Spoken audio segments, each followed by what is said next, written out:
Om Shanti. Yesterday I said that there are three categories of people: those who believe in God, called believers; those who don't believe in God, called atheists; and those who are not committed, not yet finalized, because they think there is no clinching and concluding evidence, and they are called agnostics. So I had mentioned, still each one of them believes in certain values. Those who are believers, some of them having philosophical bent of mind, they also believe in certain values. And it is for those values they seek God, and they find that God is the one who has those values inherent in him, and they believe in God. Those who are against this belief, they think that those values are violated. The concept of God which is generally given to them, they think it is in contravention to what the believers want to assert. So therefore they reject those arguments. But all the same, they also believe in some values. Why I say this is because we should know which is the foremost value in the person whom we are dealing with. Why he is interested or disinterested in God, either way. And I also mentioned about bhaktas. I was continuing with it, and we concluded it because of the constraint of time. And I had mentioned certain kinds of bhaktas, why they worship God, seek God, invoke God, want to have some link with God, so on and so forth. Some thinking that they have sinned and therefore they are sinners. Oh God, have mercy on me. Thinking that God is the purifier. No one else can liberate from the sins. Because even in Christianity also they think that they believe in the original sin. That burden of the original sin is being carried on by every human being. The Adam having taken the forbidden fruit, that they call as the original sin. Other sins follow. And Baba also says, Kamat krodho bhujayate. Other vices are born from sex lust. Of course, that also is born from body consciousness. In their case also they say man became body conscious. They found they are naked. They wanted to cover the body. And then they ate the forbidden fruit, disobeying God, that they should not eat. So that was the original sin which everyone is carrying. And how can they liberate anyone who is sitting in the chair? He cannot lift the chair in which he is sitting. Someone else, if someone is tied to a tree, he cannot open the knots of the rope with which he is tied to the tree. Someone else who is not tied up, he alone can liberate this person who is in ropes tied to the tree. So they think that they are sinners, and therefore they pray to God. We are not able ourselves, by our own efforts, however sincere, however hard, to liberate ourselves, our mind, our consciousness from sins, whatever be their form. So you, being merciful, do mercy on us, pity on us, and liberate us. Others say other things, some of which I had mentioned. I am just mentioning some of these just that you may be aware of the link from which we will be now taking up today. And some of them say, God, lead me from mortality to immortality, from darkness to light. and from unreality to reality. They think they are the three causes of all our sufferings. Certain things which are unreal, illusion or delusion, out of our fault, our ignorance, our wrong thinking, wrong understanding, or the human nature as it is, our shortcomings, we consider them as reality. And that is what takes us to something which we call evil. Therefore, they say, "Oh God, lead us from this." The others, then they say, "From darkness to light." Who am I? Where from I came? Where am I to return to? What is my goal? What is my role? I am in darkness, total, utter darkness, stark darkness, I don't know. Therefore, you, the most enlightened one, who are knowledgeful, please remove my ignorance, my darkness. They think enlightenment is the main thing, light is the main thing. And also, one of the major causes is of human beings, all of them without a single exception, being mortal beings. Anyone who is born must die one day. No one has ever lived forever. History is the living evidence. We can see no one can live forever. And if this goes on, however best we may have done our actions, if we are born again, then out of our ignorance, we may again commit the same faults, do the same wrongs, maybe little less, maybe more, as we have been doing in this life or in earlier lives. So, they think immortality. That is our goal. We don't want to be born again and again. They are the people who want mukti, just live as souls, not to become corporeal, come into flesh and blood. And they think this is the goal of every spiritual person. But this also goal can be achieved only with the help and guidance of God. Because all other human beings themselves are mortal. So anyone who is himself mortal, how can he make others immortal? If he were capable of doing it, he should have first of all been able to immortalize himself. But we don't find any evidence to that extent. So therefore they say God who is immortal, indirectly meaning thereby that they consider God as the knowledgeful, the immortal, who never comes in the cycle of birth and death, never dies. He is above death, eternal. And then also that he knows the reality. There are many kinds of realities. People have tried to classify how many realities there are, depending upon the dimension, the angle, the parameters with which you look at things. Things which appear to you to be real are in fact not real. Our mind plays a deceptive role. Sometimes we think this is this, but actually this is not this. It is the opposite of it. So our conclusions, our decisions, our understanding has all these flaws. And God alone can lead us to reality. Some people distinguish between reality and truth, not going into the details of it. What is the difference between reality and truth? But reality is also connected with realization. And even if it were truth and reality were the same thing, then we want to realize the truth.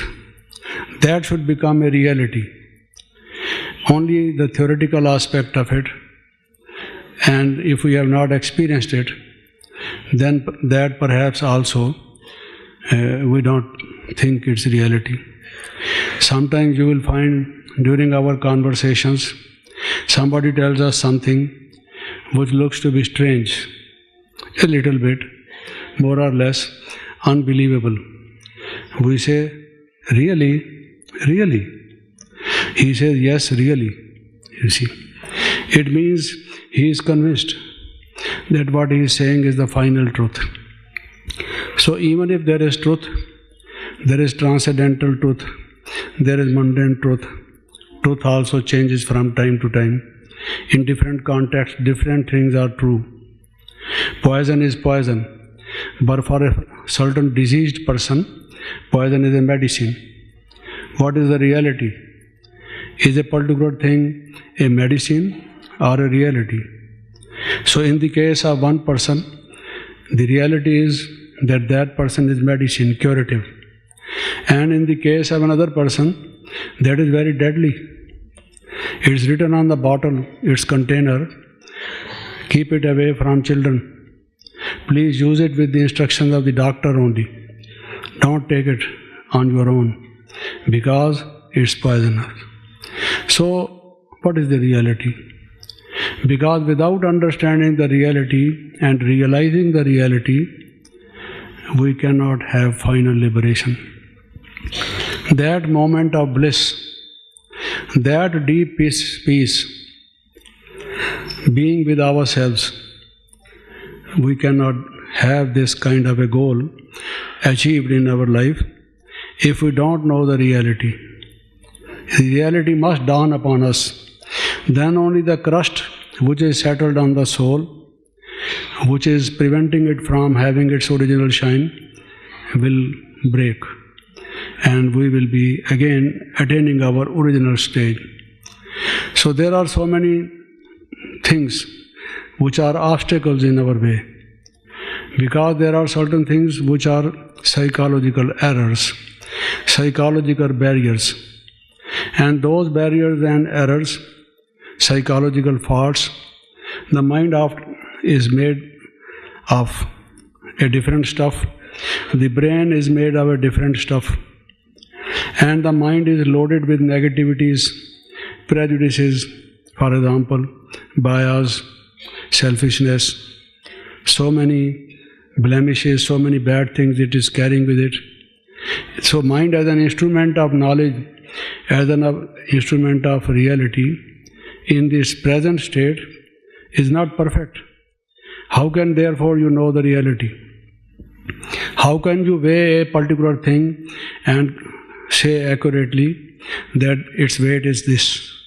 Unless your weighing machine is correct. If the weighing machine itself is not giving the proper weight, so the instrument being wrong, the thing can be otherwise. Once a person used a thermometer and the thermometer gave the temperature 120, you see. So that person should have died long ago. So it couldn't be. But the mercury in the thermometer or the thermometer itself, whatever it contained, was faulty.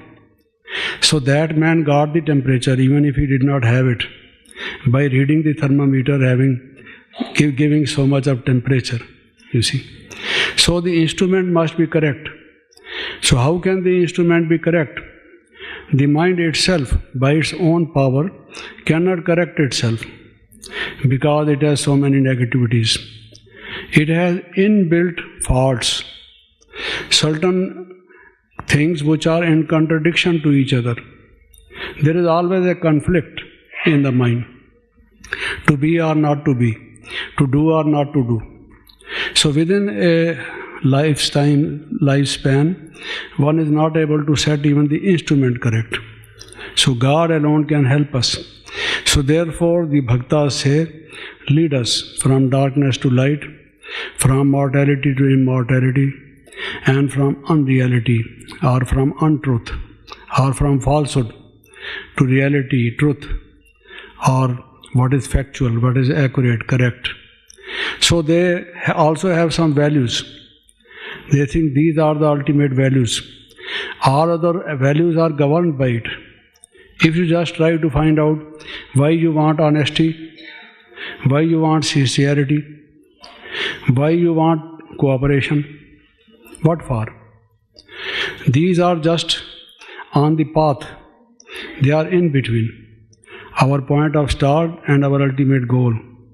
In order to attain ultimately a different objective, And the objective, ultimate objective, they say, is immortality and light and knowing the truth. Everything is for this, but wittingly or unwittingly, consciously or unconsciously, knowingly or unknowingly, man is trying to assault on other values. They are values for attaining ultimately these values.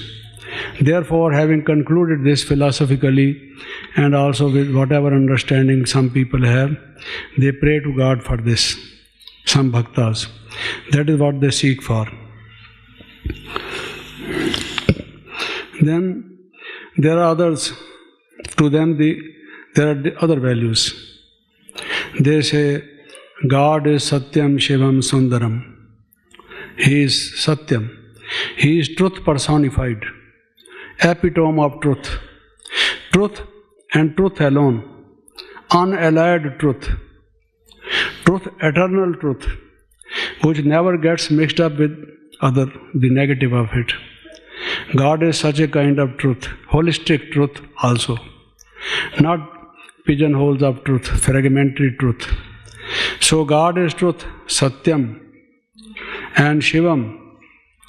Because if you know the truth, but if it is not for the benefit of others, you are not benevolent, you are not benefactor, what is your truth for?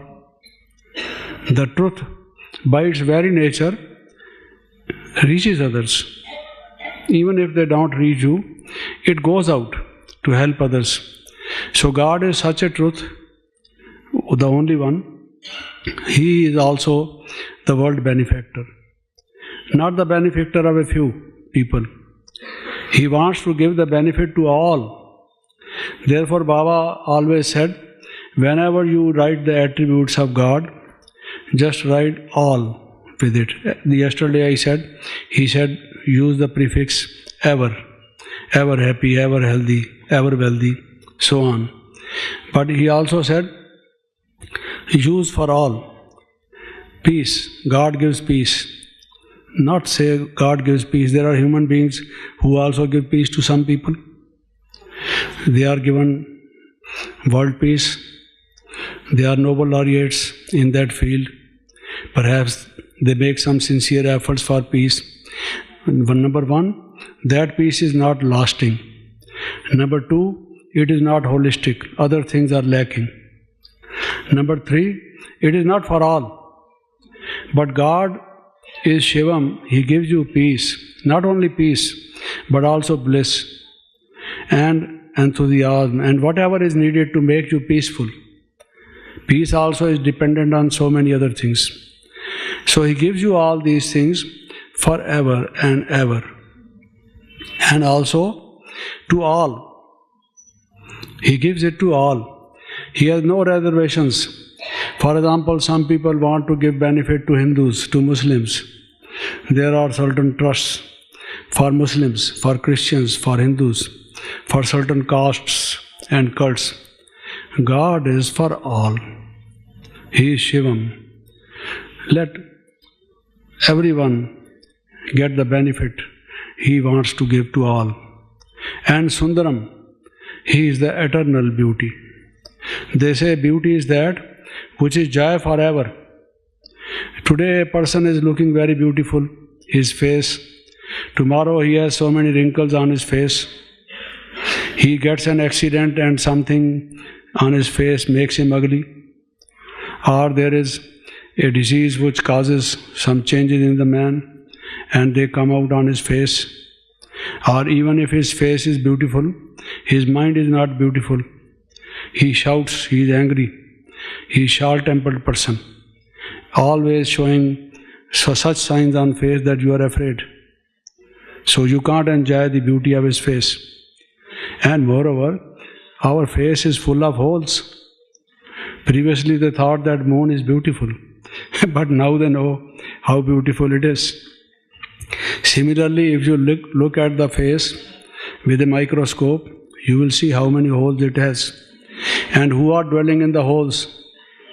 So many germs and so many viruses or whatever, you see. Particles of dust, sweat and other things. It is not beautiful. A thing which is really beautiful, eternally beautiful and handsome, virtuous, always, ever and ever, is God.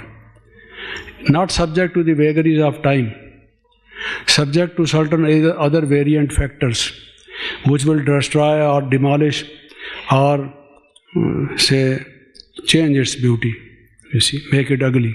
No. Perfectly beautiful, most beautiful, you see. So he has those qualities. So these are the values. Why people go to cinemas, to see the movies, to gardens, do this, do that and other things, for pleasure, for enjoying the beauty of nature. Go by a lakeside, go to a place where there is a lot of green, there are flowers, so on and so forth. So man is either after beauty or he is after truth. If a friend of you tells you falsehood, you say, from today I won't talk to you. You have deceived me. You tell lies. That means you want truth. You believe in truth. Someone who does not tell you the truth, they say he is a cheat, he deceives. What happened in the case of Clinton? Why the Senate and the Congress was after him, you see. They say he committed perjury on oath. He told lies even after taking oath, official oath, before the judiciary, you see, jurists. So, truth. If you just go deeper into it, you will find man wants truth, you see. And something which is good. That good is Shivam. Not bad. Not something which gives us a bad feeling. And also Sundaram, beautiful. And they think these are the qualities inherent in God. He is full of them forever and forever. And he is not only having all those qualities forever, but he shares it with others.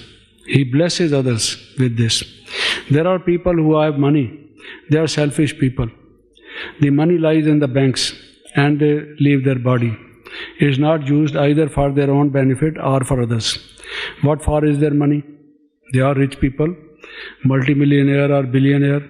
But what is all that wealth for? Useless, you see. There are many poor people. There are many diseased people. There are many uneducated people. They didn't spend even a single penny on them, any one of them. What is the use? But God says, my dear children, my everything is for you, inexhaustible. I have so much, so much, so much, that I would never say there is no more, I am exhausted, finished. Whatever I had, I have distributed. It is for you to get it. And I will go on giving it and giving it forever, you see. So such are the qualities of God, and therefore they worship God because of these qualities. And then others say there is some morality, some moral law, some moral principles in this world. Honesty, for example. If someone is dishonest, you don't like it. If someone is insincere, you don't like it. If someone has ego and has no humility, you don't like it.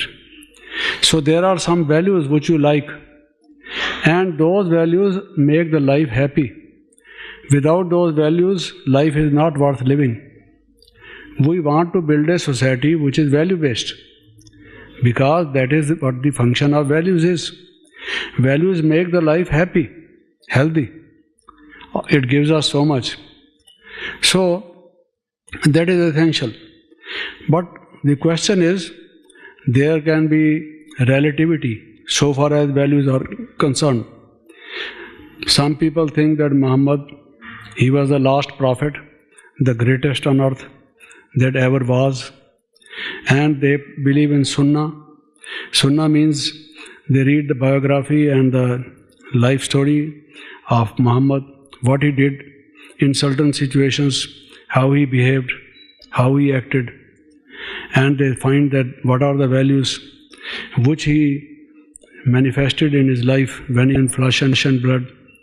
And therefore there is a law, Islamic law, which is Sunnah, and they generally have Islamic law. They think that is the best because Muhammad was having all those moral values. Others say, no, Christ. Just read about him. He has all those values. Christ has those values. Others say Buddha. That is why there are so many religions. It is not only because of the beliefs. Belief system is one thing, but the other system is the ethical one, the moral thing. So it is relative. Someone believes in Christ, other one in Nanak, other one in others, Shankaracharya or maybe anyone else.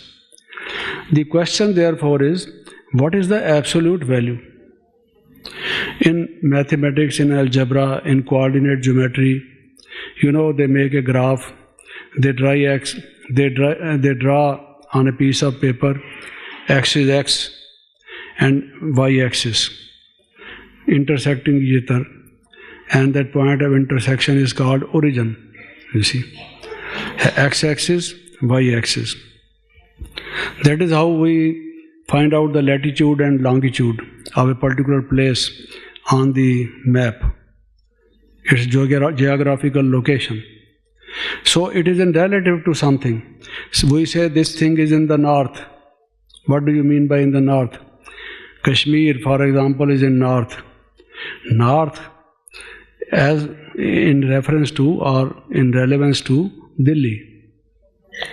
But if you think of China, Kashmir is not in north, it is in south. Mount Abu, there may be a place in the west because you are comparing it with some other place which is in the east. So that is how you talk of things. There is not only theory of relativity in physics, but theory of relativity in moral field, in ethics. These things are relative. But honesty, humility, sincerity, cooperation are these values. Who is the origin? The referral point to whom you should refer, because there is controversy otherwise. And even those persons whom we consider as the ideal ones, the role models before us, like Muhammad, Dayanand, Nanak and others, even they believed in God, thinking that God has those values. They think that they also got those values from God. So they ultimately reach the conclusion, God is the highest moral being, the holiest of the holy, the most perfect one in regard to the purity, the purest one. So they think that we must know God and the mind of God and the values as they are ingrained in Him, inherent in Him. Without that, we can't understand the morality completely, because they differ from country to country, religion to religion, culture to culture, tradition to tradition. So how you are going to determine what is good and what is bad? Some people say, take meat. Others say, don't take meat. Why we should not take meat? Because you kill others and you must therefore have vegetarian diet. You must not commit violence. And others say, this is not violence. If you don't do it, then the number of the hens and lambs and others, that would go on increasing and so on. They have different arguments. What are we going to do and to believe in? You see, ultimately, God is the referral point so far as morality is concerned. He can ultimately tell us what is the truth. Human beings, they say celibacy is a good thing. That is why bishops, the fathers in the church, the nuns, those who are committed to Christianity, they follow celibacy, virginity. They think it is a great virtue. Others, for example, in other religions, they say it is not necessary. I don't know whether you know it or not. Muhammad had more than 20 wives. You see. So what do you mean by celibacy? If he is the perfect ideal before you, But he was not celibate, you see. He married even the wife of one of his disciples, you see. And he did so many things. They said he can do anything because he was a man of God. And God made him, you see, to do this, to do that and everything. They justify it like that. So others say, no, therefore we don't believe in Islam. Others say, no, we must believe. Even otherwise also there is promiscuity, and people in a hidden form commit this adultery and all this for one reason or the other. So he did it openly. What is wrong with him? They want to justify. So what ultimately is right, you see? Celibacy and virginity, or live a householder's life, have one wife, maybe two issues, one son and one daughter or whosoever, not more than that. So what is the norm? How you decide? God alone can give us the final truth about morality, about the ethical values. Therefore, they worship God. Some others, they say they don't know why they want to seek God, to pray to Him, to invoke Him. But somehow they find that they have love for God. Why they have love for God? They also don't know why. But they say inwardly there is a feeling that we love God. And we have sometimes experienced in our life that God also loves us. This is why we worship Him, why we want to know Him. So for them there is no other argument, no other reason of belief or disbelief of why they worship or other things. They don't want to enter into any arguments. The only reason for them is that they have love for God. Why they have love for God? They say, why do you love rose? You love it because you love it. That's it. So we love God because we love God. Oh, you want to know even the reason of love. Everywhere you want to know the reason. You see. Ultimately there is no reason for the original reason. You see. There is some place, some point of time where you have to stop your reasoning. Then otherwise it becomes in circuitous. Therefore they say that love is love. It is a sentiment, it is a feeling. It is a bias of the mind. You naturally feel drawn towards someone without your knowing why you do it. But you do it. It is a fact. Therefore we worship God because we love Him. Therefore, and they think that God is loveful. For them the greatest value is love. And therefore they worship God thinking that He is the loveful. They perhaps are heartbroken people, shipwrecks. They loved perhaps this man or that woman or this child or that boy or this friend or that friend, and he ultimately deceived him or she deceived him. His heart is perhaps broken, and he finds that there are shocks in life. The person whom you love so much, you are fond of a person so much, that person, a time comes when he does not love you. So they seek now someone who loves them forever and whose love is above selfishness, you see. Perhaps that is the reason why they worship God, why they want to know God. But whatever, the reason is that they love God. Then others, they say God is truth, consciousness and bliss. These are the three attributes for which we worship God. He is truth personified. They say Sat, Chit, Anand.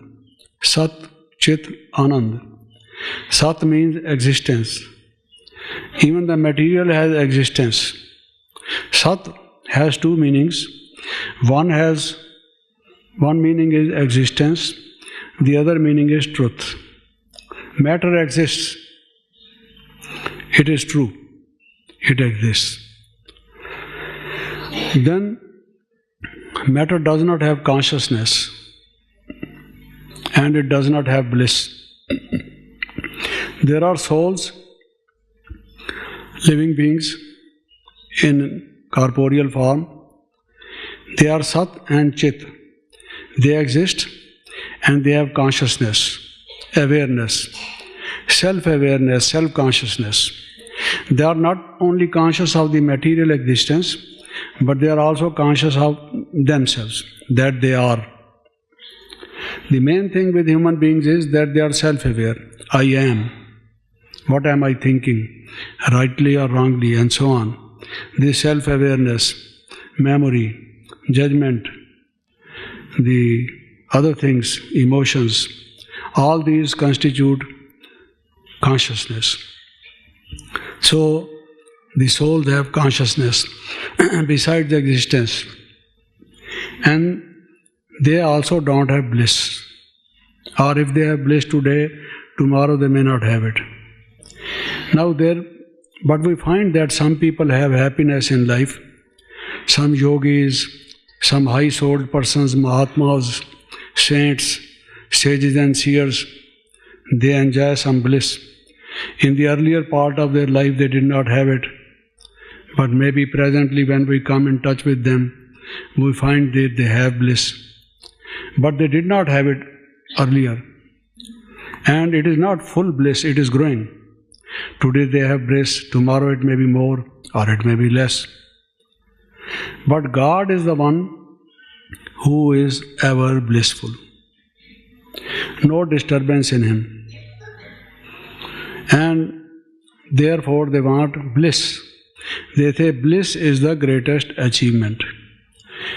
For them, in the whole value system, some say players. The principle of player is basic for them in ethics. You do in order to seek players. Now, they are one type of people. Others for other things. Power. Nietzsche, for example, existentialist. They say man is for power. Karl Marx said no, man is for money. Freud said no, man is for sex. So they think one thing or the other thing is the desideratum, the factor which moves them all. One thought in their mind, that is their goal. Man is moved by any one of these. Now if they want sex, perhaps they think it gives them pleasure or bliss. If they want power, they also think that they feel better when they have power. Actually what they want to seek is bliss, but they don't know it. What for you want power? There will be so many problems if you have power. But they want power thinking that they will be in a better position. They will feel better. To feel better always, without any ups and downs, any disturbances, and having some kind of a happiness which is not dependent on power, on sex, on money, and so on. There can be so many other factors. People have said variously, various authors and thinkers. Bliss is that quality of life, that experience which is the highest, not depending upon money, not depending on power, not depending on anything worldly or material, on human beings, on relations, on certain circumstances. No. It is such thing. And they say this is the greatest achievement in life. And God is the one who has existence, consciousness, bliss. Sat Chit Anand Swarup. What do you mean by Swarup? Banana is sweet. There may be other kinds of fruit which also are sweet. Dates. We eat dates. Dates also are sweet. Certain kinds of tolis are given to us in Madhuban. Sweet. But there are certain things which are by their very nature nothing but sweet. Take for example the sugar crystals. Sugar crystals are nothing but sweet, you see. Whatever part of them you put into your mouth, you get that sweet taste. But other things may be sweet mixed with something. Not sweetness pure and simple. allied sweetness. But sugar crystals, because the crystal is that form in chemistry in which things become pure in their nature, in their form. So they are crystallized, they become pure sugar. And that is Swarup. Swarup means nothing but, nothing allied, not mixed up. You see. So God is Swarup, blissful. It is not that not only His bliss does not depend on anything, but His bliss is unalloyed, unmixed, pure and simple. Nothing. We say we will speak the truth and nothing but truth. Though they speak the falsehood and nothing but falsehood. But while taking the oath in the court, they say, to the best of my knowledge and belief, whatever I will say the truth. And you see this. Actually they do the opposite. When they file an affidavit or take an oath, they swear by something, but actually they do the opposite thing. But nothing but, I was saying, in this case is God is nothing but bliss. So if we want that kind of experience, up unto which kind of experience even the kingdom of the whole world has no value. The kingdom at best can give you certain players, some wealth, some subjects who are obedient to you, a big territory to rule upon, so many things, but not bliss. Anyone who has tasted this bliss, he would be prepared to give up everything but to have this bliss. If somebody asks another one, you see, they say that when Alexander came to India, it's in the history books, when Alexander came to him, his guru, I think he was Aristotle, and he had asked him, you see, Alexander asked him what gift he should bring for him from India. He said a yogi. You see, I want an Indian yogi, if you can bring him. You see. So after fighting, when he found little time, he asked people to search for a yogi. Yogi in those days, not Raj Yogi Brahma Kumar, but that kind of yogi. On the hilltop, he was doing that kind of yoga, not transcendental meditation, some other kind of yoga. So they approached him that Alexander wants you to accompany him. It's a great honor, you should accept. And what are your demands? He is prepared to fulfill. Tell us how much money you require, this and all that. Whatever your facilities, you say, we fulfill. You see, we want to take you. He said, but why? Why should I go? Please, I am in bliss. If anybody wants this bliss, let him come here. I am prepared to share with him. I don't want money. I don't want patronage of high persons. I don't want somebody to glorify me, to praise me. What for should I go? If someone feels needy, let him come to me. I am prepared to serve him. So, that yogi, not a Raj yogi. We who are in touch, in link with Shiv Baba, meditating and having that experience, if when we are in that stage of Bindurup Sthiti, that seed stage, and feeling that I am light and might, nothing but light and might. No body, no physical environment, no other thought. Me and Baba, we two of us. And even two of us not talking but experiencing, you see. I am fulfilled. I don't want anything else. Nothing in the world is required. The first result will be, I have no ambition, you see. Ichha matram avidya, Baba says. You should have no desires.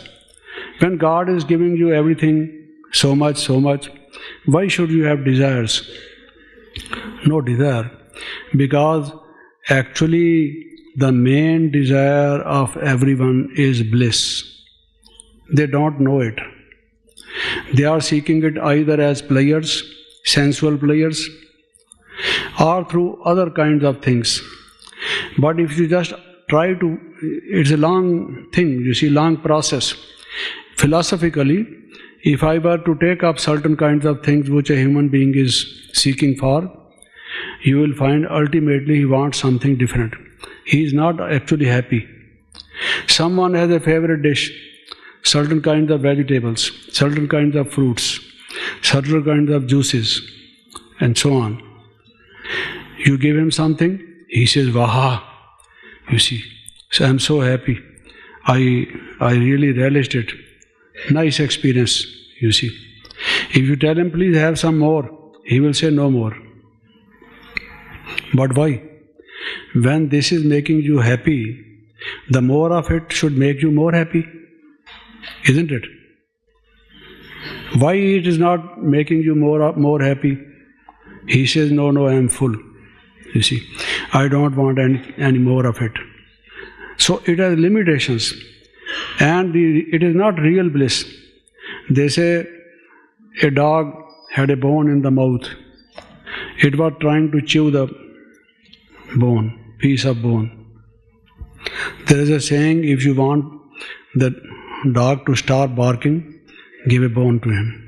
He will play with the bone or put it into his mouth. And when he puts the bone into his mouth, naturally he will stop barking. Why he is fond of bone, the dog? When he has the bone in his mouth, he tries to chew it, and the result is that his gums are injured. The blood comes out of it. He thinks he is tasting blood. He feels very happy. Good experience. He feels it is bliss. You see, that is the dog bliss he is having, not the yogic bliss. The poor fellow does not know that it is his own blood. The bone is actually giving him nothing, you see. It is only injuring his gums, you see.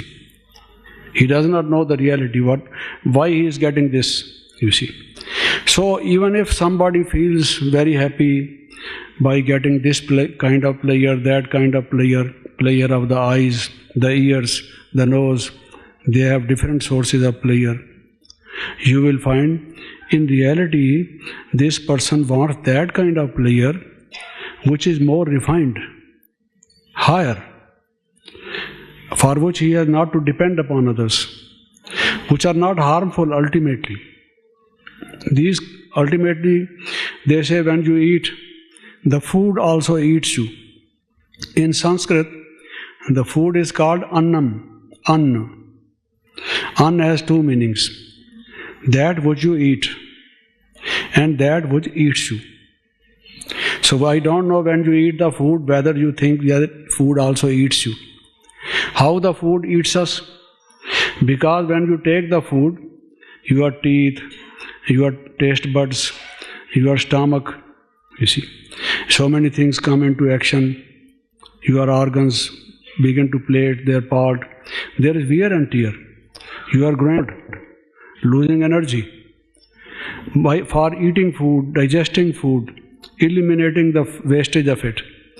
So it is not only that you eat the food also eats you to an extent.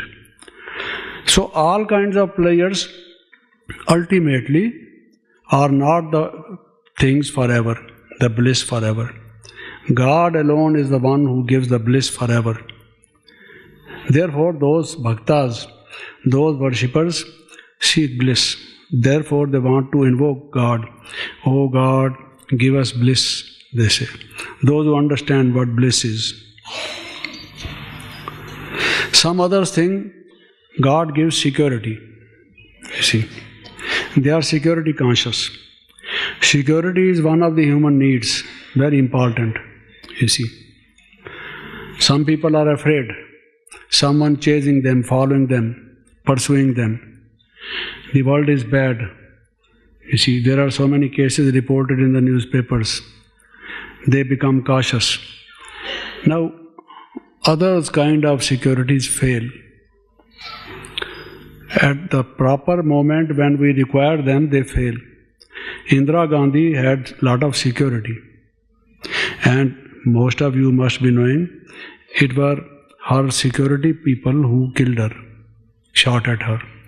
Her death occurred because those who were her bodyguards or belonged to her security force, they gunned her down. So, even otherwise also, you may have, there are certain persons, you see, and they are armed, they are to go with you wherever you go. The government has provided you with security, but for a while they have gone for something, you ask them to bring this thing or that thing, and in the meantime somebody shoots at you, you see. They can't be always with you, and other people, they may kill even the security guards. The security guards are not the perfect security, they are also human beings. They also have a risk. God can reach anywhere and He can give you perfect security. How? He can touch that person. You see, the main thing is someone is thinking of killing you. But if his thought changes that he should not kill you, he cannot kill you. Even if he has the gun, he had the intention to kill, but now that his mind is changed, so he cannot kill. God can do that. Human beings can't do that. So therefore they think God is the perfect security. You see, He can reach anywhere, He can help anywhere, He is almighty. And He can change the mind of a person, and this is the task which no one else can do. Therefore, they think of God and pray to Him. See, that He is providing them security for life. Rakshak, as they say. He is our Rakshak. Therefore, they want to surrender to Him. My Lord, my Father, O my most beloved one, my God, I surrender myself to you. I take shelter into you. You are to take care of my security. I am your child. So I am now under your umbrella. You are to protect me. You are the one who are capable of and competent for protecting me. So that gives them a good feeling. God takes care of me. You see. And there are so many stories, you see, how certain persons were saved because they believed in God, thinking that God would help them. He does help. And having learned those stories from those people who had this kind of experience, they think it is worth. We should remember God, pray to Him. Then others think they want to know the future. Even when some people meet you, meet Baap Dada, meet senior sisters, Dadis, they will say, Dadiji, what is our future? You see, you also perhaps, not perhaps, but surely, you want to know what you will be in golden age. Perhaps you don't find someone who can tell you, otherwise you will approach that person and think of standing even in a queue to get this confirmed information, whether you will become Lakshmi, Narayan, son or daughter or descendant, what will you become in golden age. That you will go to golden age is sure, because now you are linked to Baba, obeying him. But what you will be in golden age, you see. You want to know? Every one of you? I can tell you. Because Baba keeps his files with me, you see. So they all want to know, you see, the future. And they think God alone knows the past, the present and the future. And He alone can tell, you see, Trikala Darshi. He is the knower of the past, present and future, Trikala Darshi. No other one is Trikala Darshi. So many people now read the prophecies of Nostradamus and others. They think he predicted so many things. Others, like Isaiah in Testament. Similarly, other prophets, they are called prophets because they prophesied, they predicted. And people think they were saints because they think they predicted. They had that ability. They were God-men, you see, so to say. But God Himself has this quality. He is Trikalarshi. And therefore they want to know the future. Therefore they go to astrologers,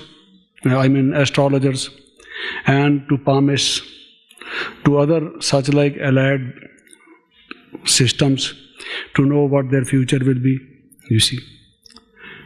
Because man wants to know the future. God alone can tell the future. So therefore they worship God that He might bless them some vision, give them some kind of a revelation, some kind of a premonition, so that they can peep into the future, know their future. So these are some of the reasons for which the bhaktas worship God.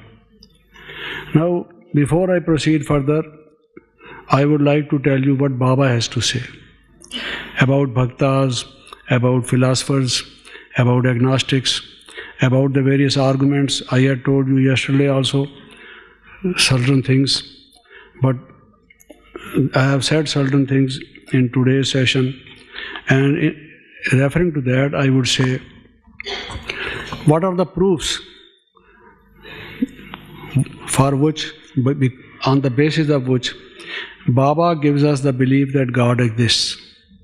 Before you experience God and you practically realize, you want to know, you have to have knowledge, convincing knowledge that God exists, you see. So there are, as I told you, the argument from design, the argument from systems, and so on and so forth. But what are the arguments that God gives? Now I'll tell you that, which are very particular to only our system, which no other person has ever touched. They have given different proofs, which perhaps are not valid. That is why there is controversy. But Baba has given us certain other proofs, altogether a different category, you see, provided someone understands it. Now one of these is, Baba says you can see the religions. Christianity. Who founded Christianity? Christ. Buddhism. There are Buddhists. Who founded Buddhism? Buddha. Jainism. Yes, Jainism. Who founded Jainism? Mahavir. So on and so forth. Muslim religion? Muhammad. Jewish religion? Our some sisters and brothers say Abraham. I would say Moses, you see. But whatever it may be, these religions were founded by someone. They have a founder. That is the father of their religion. They call them father, the father of the religion. Even now, they call the bishop in the church as their godfather. Though he is not the founder, but someone who takes care of their moral and spiritual progress because of that reason. As a father looks after a child's well-being, so does the head of a church take care of the people, those who come there. So they have founders, they are called fathers. But Baba says, besides that, there is another religion. That religion has lost its original name, but it exists. Though in a changed form, in a degenerated form, in a deteriorated form, it exists. It is called Hinduism. Therefore, people don't know its founder, its father. That is the ancient most and the original religion. He gives us the illustration of tree, the roots, which was the ancient religion. This Christianity, Buddhism, Sikhism, Islam, Shankaracharya, they are the offshoots, the branches and the sub-branches. But the root, what is that religion? Baba says that is the original religion of gods and goddesses, Devis and Devtas. Not going into the detail of it, that can be explained at length. There are proofs. There was a time when people did not believe in gods and goddesses. But now, for example, the book on chariots of gods, someone has written about paradise. He has collected what the tradition of every religion says about paradise. It was here on earth. They have given so many other proofs to say that once upon a time on this very earth, there lived people who were much higher as compared to the people today. They, in terms of morality, in terms of their lifestyle, the virtues, the qualities they had, you see, Devis and Devtas. Even when we read the Old Testament, there is mention, the sons of God married the daughters of men. Have you ever noticed? The sons of God married the daughters of men. There came a time when still there were some gods and goddesses. They had become a vanishing tribe. And now the people who lived, they were men, though great among men, but no longer they had those divine qualities as their ancestors had. Devis and Devtas, they were not like them. So they think that, therefore it has been said, the sons of God, gods with G small, Devtas, the sons of gods married the daughters of men. You see, if you want, I can give you the verse and the chapter and so on. So it's very much mentioned. I discussed it with so many Christians who are their preachers, proselytizers and others. What does it mean? Who were the sons of gods? Who were the daughters of men? How both came in contact? What was the time, the age, the period? They are not able to explain.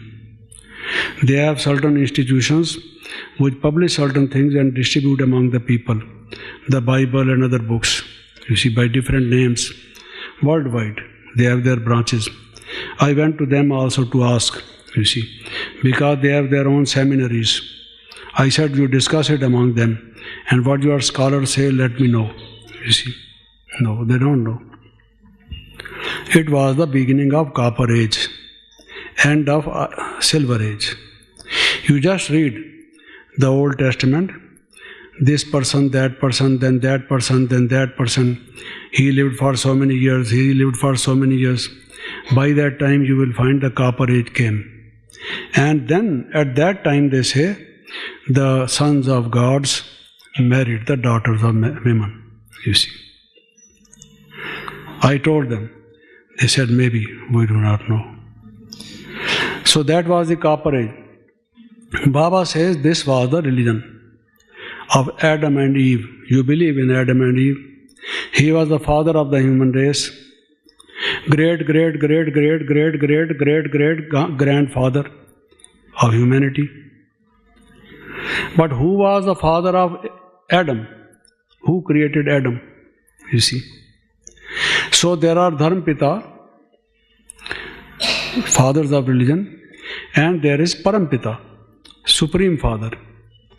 Because this process goes on, and even those Indologists and other people who have done worldwide research in languages, the German language, the Scandinavians, the French language, English language, Italian language, and so on, they find there are common words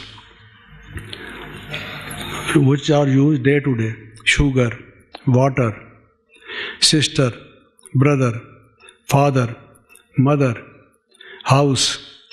These things, they have the common words. They are derived one from the other. They have been changed as if the Aryans have gone out of India from one country to other country, it can be explained how this word became elephant. Elephant. The word in Sanskrit is what? And when they went to Persia, what word it became? When they went to France, what it was? There the T was silent. It did not, it had no, fen. Then it became fent. They went to the country where T was vocal. They have written books and books on it. you see. If one can give so much of evidence from various fields to say, gone are the days when people used to say that the ancestors of men lived in caves and jungles. They were hunters and gatherers. Once upon a time, this theory came into existence and it had been spread. But now, there are people who believe that there was an earlier civilization. There are carvings, stone carvings, so deep, ornamental carvings, so artistic.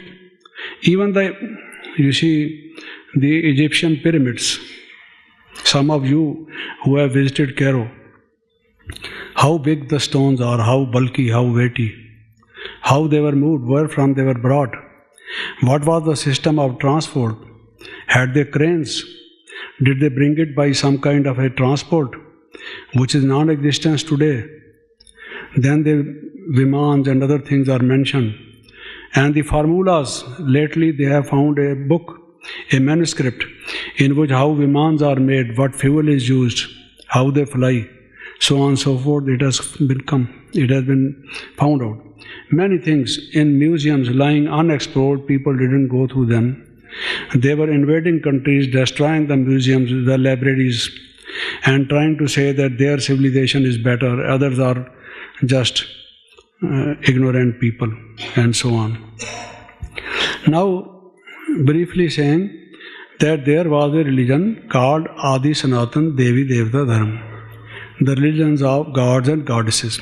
Who was the founder of it? The same whom you call Adam, he was called Brahma. Prajapita. So Dharmpita, so many Dharmpita, fathers of religions. Then Prajapita, who is the great-great-grandfather, like Adam, of all, from which all other religions emanated. And Parampita, the Supreme Soul. Baba says actually there are four fathers. One is your Laukik father, the father of your body. The other, the father of your religion. The other great-great-grandfather, that is Prajapita. And then Parampita, you see. He says, else how can you explain who founded that religion? And who was his father? Who created him? In the story of creation, the Genesis, it's mentioned, in the beginning there was the world and so on. The world floated on waters whatsoever. And then God created man out of dust, clay. And then he put the soul through the nostrils into that person. He became the Adam. Then from one of his ribs he made the Eve. Without any explanation, without any biological basis, that a person is born only from one rib, you see. In New York once, after a seminar, we were in a place where we were to eat something. By my side was sitting a bishop, who was the head of a department of biology in a particular university. So since I generally don't talk when I am eating, but in the West it is a fashion that when you are sitting you must not keep silent, you must speak. Otherwise they think that he does not want to reveal his ignorance, he is a foolish person, therefore he does not speak. He is very dry, very so on and so forth. So willingly or unwillingly I began to speak to him. But what should I say to him? This man is, you see, bishop, and he belongs to Christianity. So I happened to ask him, sir, I wanted to know one thing. Since your background is of biology, physiology, the mention about Adam, see, how old was Adam when he was created? Just a baby or a person of 7 years, 8 years, 10 years, you see. He was created as a man or a boy or a baby, you see. I want to know. Then the breath or the spirit was infused into that body of Adam afterwards. But they say if the brain does not get oxygen for so many minutes, it becomes dead. Sir, how is it that Adam was living? You see, didn't it become a dead body? How could it be revived? You see. What kind of treatment they gave to Adam so that he I asked, he was furious. You see, I thought that I have made it difficult for him to eat anything. So I said, forget about it, let's talk about something. I thought he is the proper person because he is of the head of department. I said, how you explain this to your students, Christian students who are believers? I just wanted to know. But if you mind it, please forget about it, you see. Because they have no explanation, it is a blind faith. But Adam was created, as it is mentioned in the story of creation. How it was created, they don't know. God created, they say that. Who is God who created it? How He created it? They don't know. And therefore they say there was clay, as if He made a toy, and into the toy He infused something, and this is funny, you see. At least I can't believe it. Some of you maybe, I don't know. So, but Baba says that this was the original religion, and this Prajapita and Dharampita and that Parapita. That is how he gives one of the proofs in the existence of God.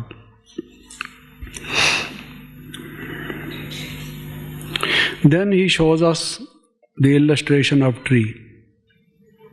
Very logical. It sums up the whole history. I hope that Sister Jayanti remembers when I came to London for the first time. She had asked us whom we wanted to meet. I had suggested one of the names, Bertrand Russell.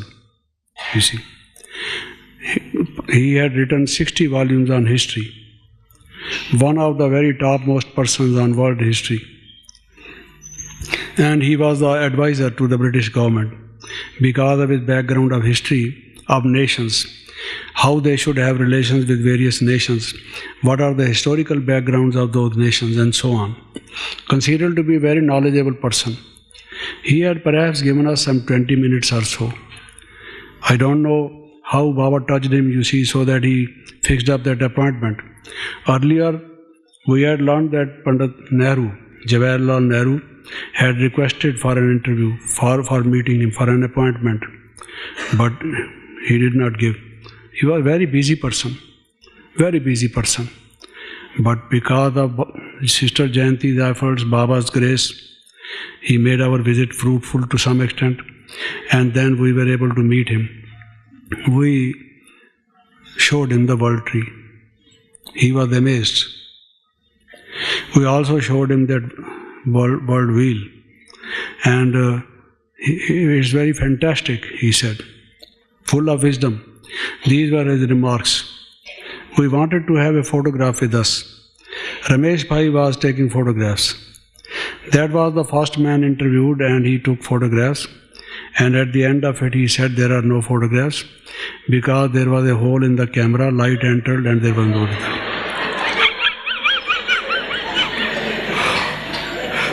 You see? Okay. I don't know what sort of camera it was. It was a very important thing. If you meet a historian of this type and you just recalled, if you had something which recorded his views. Now from 20 minutes he went on to about 45 minutes or more, asking questions.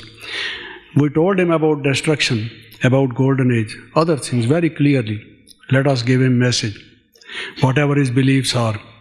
And he felt very happy with whatever we said. We presented a set of those pictures to him. And after that, when I had been traveling to other countries, I used to read some articles contributed by him. He had not mentioned our names, but he had mentioned that some of the things which we had mentioned to him. I was very happy. I thought when I go back to India, I keep in touch with him, write to him. That also didn't happen because I don't say why, what was the cause. There are so many causes, some of them worth revealing, others not worth revealing. This is one of the latter category. Okay, but after that, that man passed away, we lost an opportunity. If such a historian had favored our view, had written something in his books, it would have been very valuable. But what I wanted to say was, even he did not contradict it. Because in his history books, he has said that the history is of 6,000 years. You see, human history. People talk of natural history, how there was explosion, that Big Bang, and from that onwards and so on. Then the primordial soup, then the amoeba came up. From amoeba to ape to man, they say is the natural history of nature. Thereafter comes man on the scene. To that, he believed that there were 6,000 years, not more than that. At least the human civilization, if not the human beings, were not older than 6,000 years. Now, in this period, this is the oldest religion. Leave aside other proofs, because there are Devis and Devtas found in all religions. You go to Tokyo and other parts of Japan, there are pictures and stone statues of Saraswati, Brahma, others in Indonesia, Malaysia, Cambodia. Many countries where I visited, I tried to find out. There are. I have some of the copies. Others have collected so many. In your own country, if you just go deeper into this study, you will find that they remember there were some Devis and Devtas. You see. This religion was established by someone. Now Baba, speaking of the tree, he says the seed has the knowledge of the whole tree. In its genetic system, the growth of the whole tree is dormant. It is lying latent in potential form. Later on it grows and grows as it finds the proper atmosphere, the nourishment, the care, and so on. But what will it grow into? In those days when there was no discovery of the gene, which Khurana did it for the first time, an Indian in America who was given the Nobel Prize.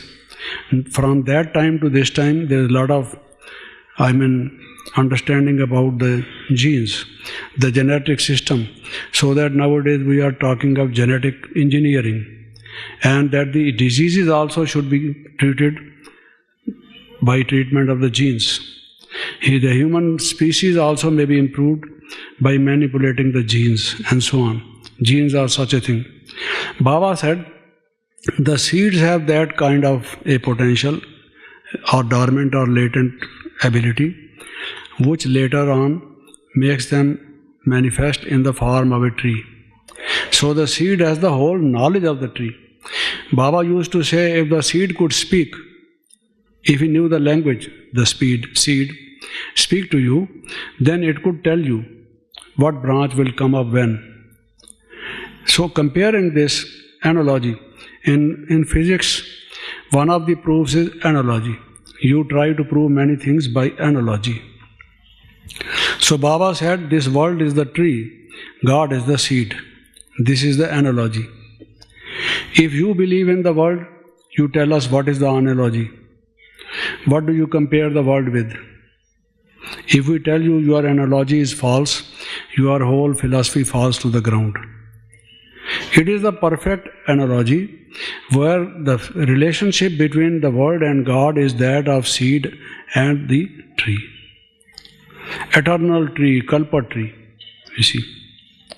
And the seed, the eternal seed, who has the knowledge. Therefore, he knows the past, the present, and the future. God knows, and therefore he comes and explains. And the tree also has this. So he wants to know, if you don't believe in God, the world is like a tree. Just see its evolution, its development. You can make a tree of psychology.